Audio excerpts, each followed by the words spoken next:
Well, welcome back everyone. It's been a little while since I've done a video here in the studio, and I've been moving some furniture around here, and I'm sure you're all keeping busy as well.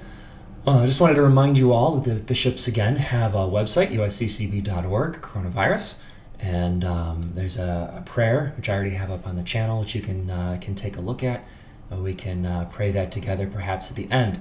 We're rapidly approaching Palm Sunday, and in my video last week I said I was going to be handing out palms. So I thought I would share a Palm Sunday comic here.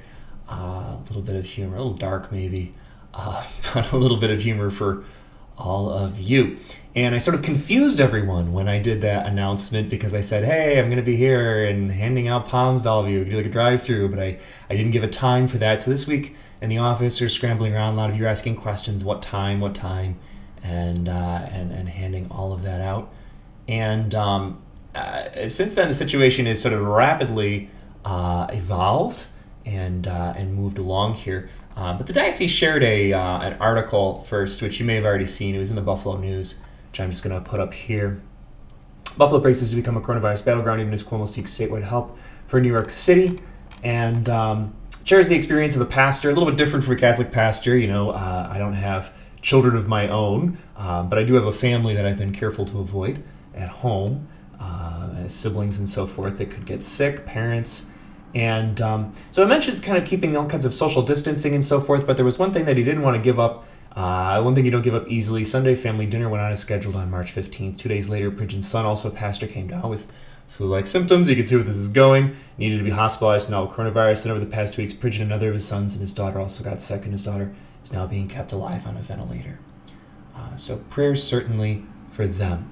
But the example, I think, here that, you know, even something that seems as innocent and small as a family dinner, even when we're giving up so many other things, can cause an issue. We really, really, really need to keep our distance. So why am I bringing that up now? Well, the diocese sent out a letter from our bishop yesterday, and normally a bishop leaves things up to pastoral judgment. It's just the idea that things are better resolved at the most local level possible. It's a principle called subsidiarity.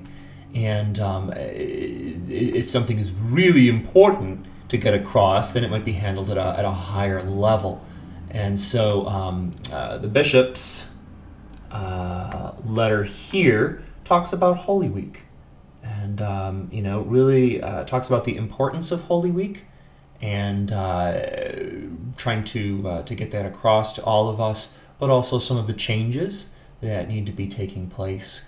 And so we're not going to gather together or publicly celebrate the liturgies of Holy Week and Easter. That's an ouch. That is the highlight for me of the year. I know a lot of people get excited about Christmas. Christmas is a big deal, don't get me wrong. But Easter is just so amazing in the whole Triduum experience. And so he's going to continue to do that. Of course, he's only a part-timer with us, as he's here temporarily. And but he's going to be live streaming all of that, and he shares those times with us. And he's inviting us to stream things from here. So you can watch my stuff, you can watch his stuff. Hey, you can watch both. You know, so you've got some options there. But of particular importance for us here, and this is where I was going with all of this as I'm talking about the principle of subsidiarity. He said, a number of you have asked about the distribution of blessed palms. That's certainly been a question you've had from me, beginning this coming Palm Sunday. And a bunch of different pastors that I was talking to over at St. Leo's, over at Our Lady of Pompeii, said that they were going to set up tables, and people could come through and kind of pick out their palms, kind of like in a grocery store, you know. And I had thought that I would hand out palms to people in their individual cars, so you don't have to get out of your car. But the bishop is taking this out of our hands. He says, again, we must make every effort to discourage people from congregating, even in small numbers of parishes. There's also risks in making palms available on tables in church vestibules, given the likelihood that they would be handled by many individuals coming and going. As such, and he underlines this here, I ask your cooperation to prevent any risk of this kind and to refrain from distributing palms at this time. So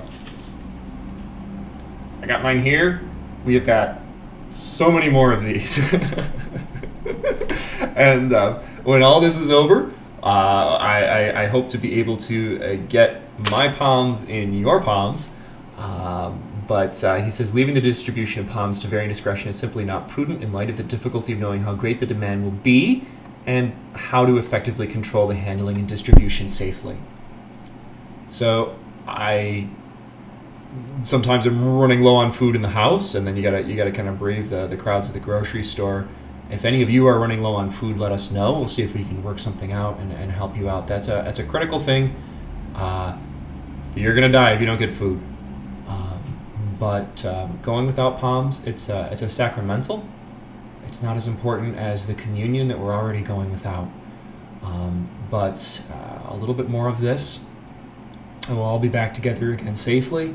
And we've got a lot of celebrations to catch up on. A lot of birthdays, a lot of anniversaries, first communions, all kinds of different things, confirmations that we're all looking forward to celebrating. So I'll try to get these palms to you. I'm not going to be able to offer them this Sunday. I am looking forward to celebrating Mass with all of you live, at least, or pre-recorded, and we'll have that up on this channel going forward. Thank you all, as it says again in our prayer here, for your patience and your kindness. This has frustrated a lot of people around the diocese, not having palms, and it seems like a cowardly thing to do. Kind of holed up at home, not doing anything, not fighting this by taking a stand and taking bold action. But this really is the safest thing to do out of kindness and respect for other people. And even if you are not worried yourself about getting this virus, doesn't bother you, it's a risk you're willing to take, there's other people that you interact with that have to be at the grocery store, that you're exposing to this virus as well. So again, thanks for your patience. Be safe. Let me know in the comments down below if you have thoughts or concerns, and take care. I'm praying for you all. God bless.